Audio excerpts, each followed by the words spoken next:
नमस्ते जी।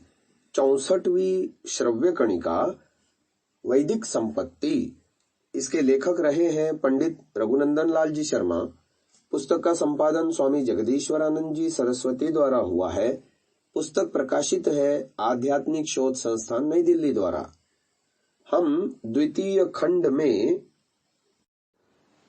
डार्विन के विकासवाद को लेकर के चर्चा कर रहे थे, जिसमें विकासवाद के लेखक ने विकासवाद को सिद्ध करने के लिए प्राणियों के जो प्रमाण प्रस्तुत किए जाते हैं उसके 5 विभाग बताए थे। पहला विभाग जाति विभाग शास्त्र, दूसरा तुलनात्मक शरीर रचना शास्त्र, तीसरा गर्भवृद्धि शास्त्र, चौथा लुप्त जंतु शास्त्र तथा 5वां भौगोलिक विभाग शास्त्र, जिसमें से पहला है जाति विभाग शास्त्र नामक शीर्षक शुरू हो रहा है।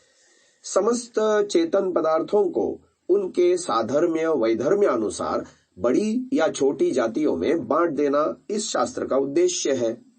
जाति विभाग कई प्रकार का होता है, परंतु वैज्ञानिकों ने स्थिर किया है कि अंतः शरीर रचना पर ही वर्गीकरण करना चाहिए। समस्त चेतन पदार्थ 2 बड़े वर्गों यानी किंगडम्स में बटे हैं।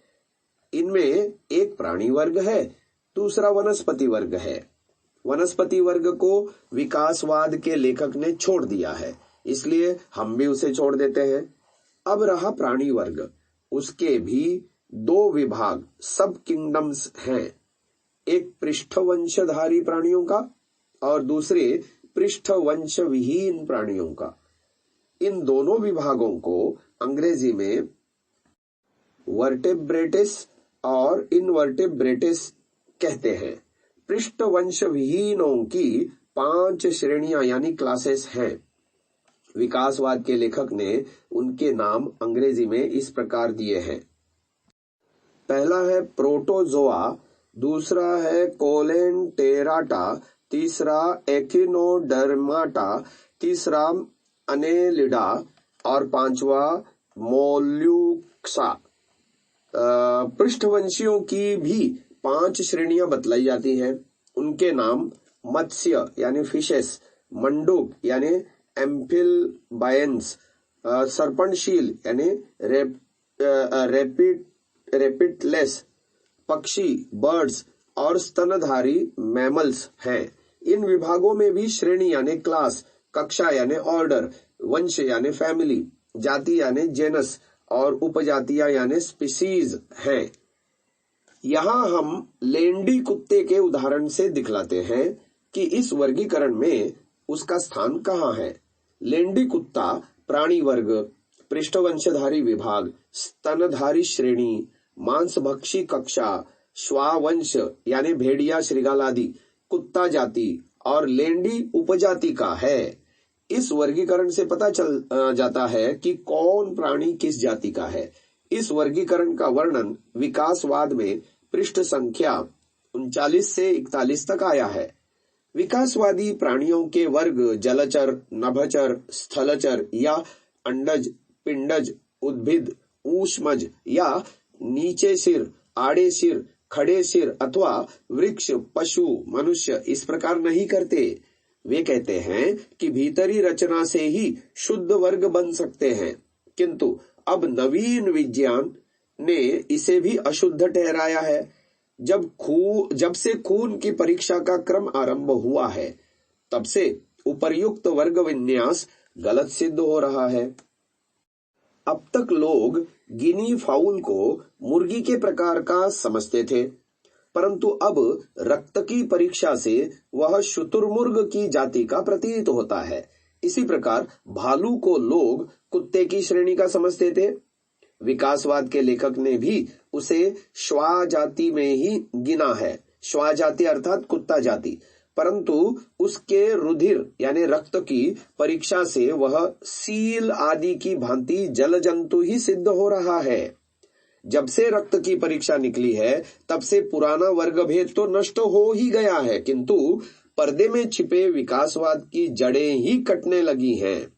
जब विकासवाद एक ही प्रकार के मूल प्राणी से समस्त भूमंडल के प्राणियों की उत्पत्ति मानता है, जब वह उनमें तात्विक भेद नहीं मानता, जब वह सबके संस्थान एक समान गिनता है और जब वह सबको एक ही प्रकार से विकसित हुए मानता है, तब इन सब के रुधिर कण एक ही बनावट के क्यों नहीं होते?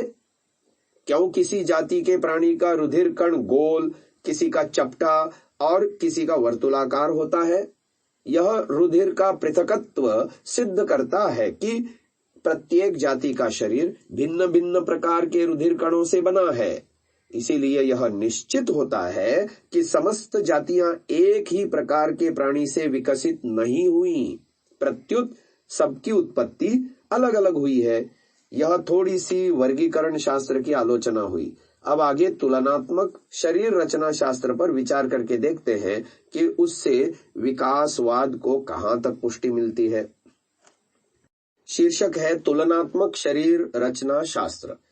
विकासवाद के लेखक महोदय ने अपने ग्रंथ में इस शास्त्र का वर्णन 42 पृष्ठ से 86 तक और 200वें पृष्ठ से 268 तक इस प्रकार किया है कि वर्गीकरण निश्चित करने के लिए इस शास्त्र में बहुत कुछ सामग्री प्राप्त होती है।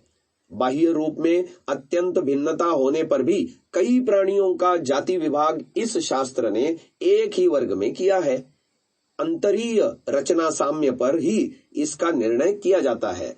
चमगादड़, वेल और गौ अनुक्रम से नभचर, जलचर और भूमिचर होने पर भी तीनों का एक ही कक्षा में समावेश किया गया है। बाह्य आकार भिन्न होने पर भी अंतर रचना साम्य से तीनों को स्तनधारी कक्षा में रखा गया है। इस शास्त्र से विकास के प्रमाण इस प्रकार एकत्र किए जाते हैं कि अनेक जाति के कुत्तों में साधर्म्य वैधर्म्य दोनों विद्यमान है।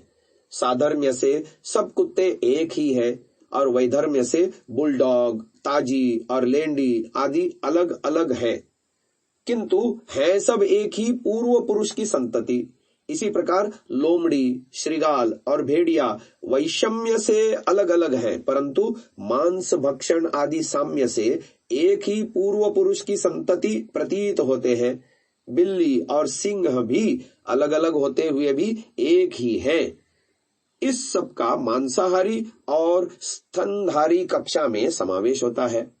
इनमें से व्याघ्र तथा सिंह के मेल से और भेड़िए तथा कुत्ते के मेल से संतति भी होती है।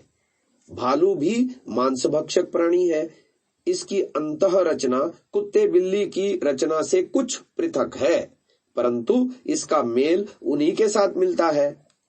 मांस भक्षकों में बिज्जू, नेवला, उदबिलाव अलग अलग होते हुए भी एक ही प्रकार के हैं। व्हेल मछली भी मांस भक्षक है। यह जंतु पहले स्थलचारी था, इसका अब पानी ही घर हो गया है। इसके पैर कमजोर और नाव के चप्पू की भांति हो गए हैं। शरीर में बल भी बहुत कम रह गया है। ये स्तनधारी मांसभक्षी प्राणी है। स्तनधारियों के तीक्ष्ण दंतियों में एक दल चूहा, छछुंदर, घूस, गिलहरी, शशक और स्याही का है। ये कुतरने वाले होने से तीक्ष्ण दंती कहलाते हैं। इन कुतरने वाले जानवरों में ही उड़नी गिलहरी भी है। चमगादड़ भी इसी जाति का है, किंतु ये दोनों उड़ने वाले हैं। इनके पैरों की रचना भूमि पर चलने वाले प्राणियों के अगले पैर के समान होती है।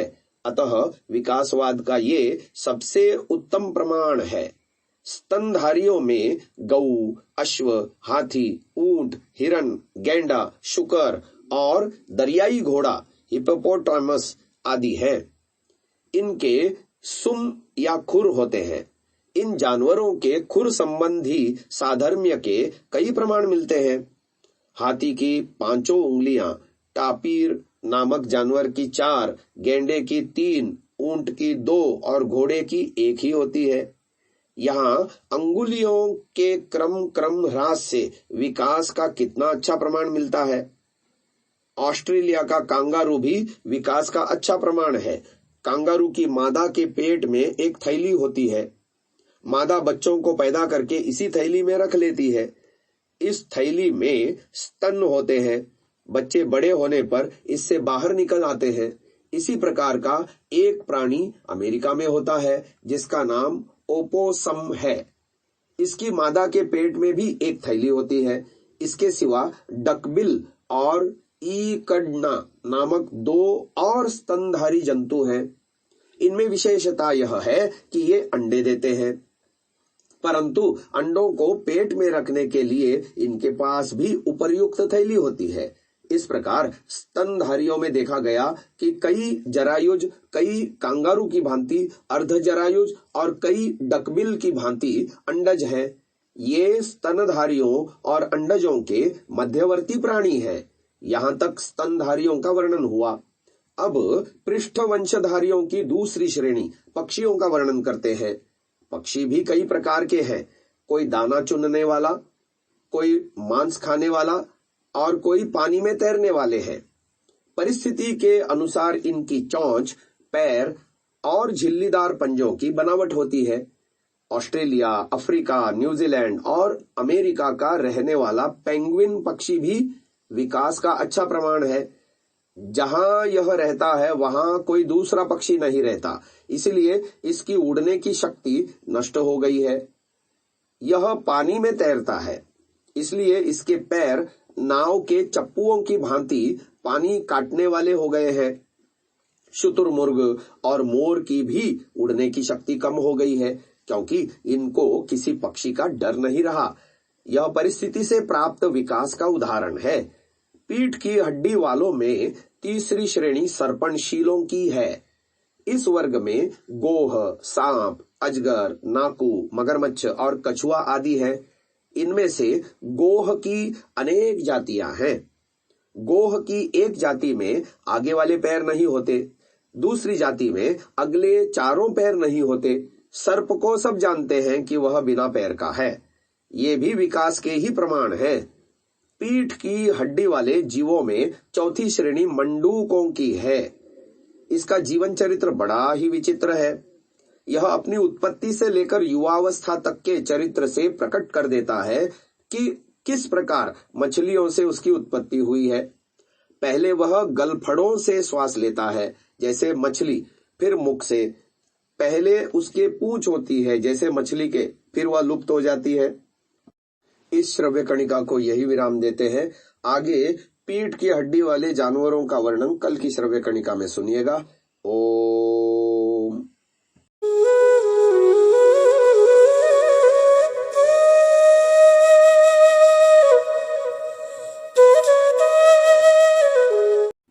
Download Sansa app, Rvirdal app.